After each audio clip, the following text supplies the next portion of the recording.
नमस्कार, मी डी.टी. आंबेगावे, मुख्य संपादक सत्य पोलीस टाइम्स।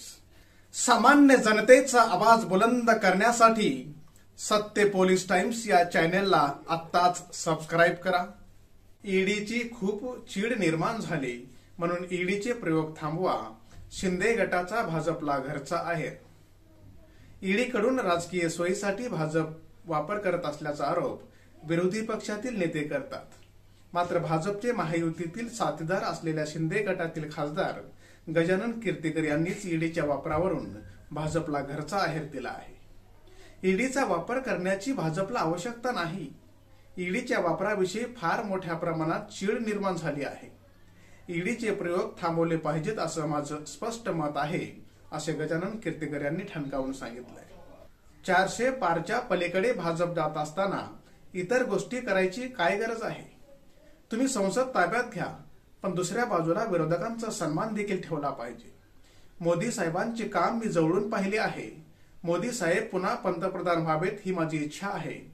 मोदींनी पुढील 5च नव्हे तर पुढील 10 वर्षे देशाचे नेतृत्व करावे, असं देखील गजानन कीर्तिकर यांनी म्हटले। गजानन कीर्तिकर हे शिंदे गटात असले तरी त्यांचे पुत्र अमोल कीर्तिकर हे ठाकरे गटात आहेत। अमोल कीर्तिकर हे उत्तर पश्चिम मतदारसंघातून ठाकरे गटाचे लोकसभेचे उमेदवार असणार आहेत। अमोल कीर्तिकर यांच्यावर खिचडी घोटाळा प्रकरणी ईडीने नोटीस दिली होती। या प्रकरणी त्यांची चौकशी देखील सुरू आहे।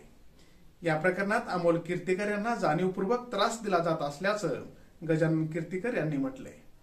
आपण महायुतीत असून महायुतीच्याच उमेदवाराचा प्रचार करणार असल्याचंही गजानन कीर्तिकर यांनी स्पष्ट केलं आहे। आज 400 पारचा नारा लावला आहे, त्यामध्ये दर्प आहे। हा दर्प मोदी किंवा शहामध्ये नाही। राज्याचे कार्यकर्ते तसे वागतात।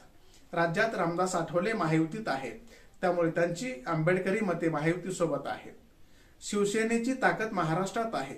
मित्र पक्षाला सत्तेत वाटा मिळायला पाहिजे। या वोट बँकेचा फायदा युतीच्या उमेदवारांना जिंकण्यासाठी होत असतो।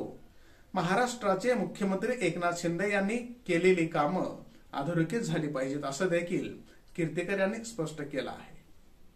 सामान्य जनतेचा बुलंद आवाज, सत्य पोलीस टाइम्स।